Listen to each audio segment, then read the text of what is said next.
A petition was filed at the Supreme Court today claiming that the amended value-added tax and nation-building tax had been imposed in an illegal manner.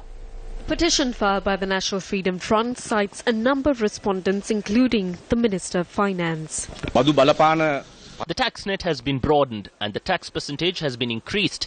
The Act says that certain sectors will be exempt from tax. However, taxes are now being imposed on those sectors without the necessary amendments being made. Therefore, we request that an order be made stating that this value-added tax, which was put into effect on the 2nd of May, is completely illegal. Those in the joint opposition clearly cannot remember how VAT was increased up to 20% during the Mahinda Chintana government.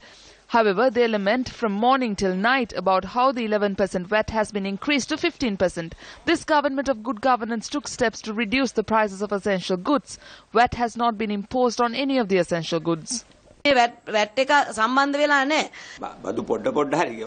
Taxes must be paid even in small amounts, but there must be a methodology in doing so.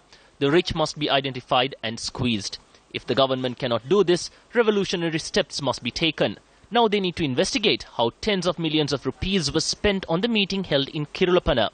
What did Arjuna Mahendran say as soon as he came into power? He said that 80% of tax in this country is being paid by the poor and that the rich pay only 10% of the taxes. He said that this was a joke and that this system needed to be changed. Has a change actually taken place? The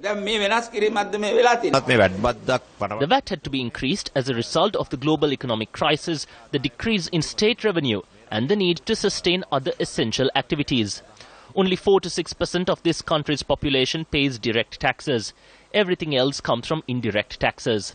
If we are to increase direct taxes, we need to provide investments and economic stability. Once the economy stabilizes, in the future, we will be able to attract investors. I do not think there will be an amendment to the VAT structure for the next 2 years at least.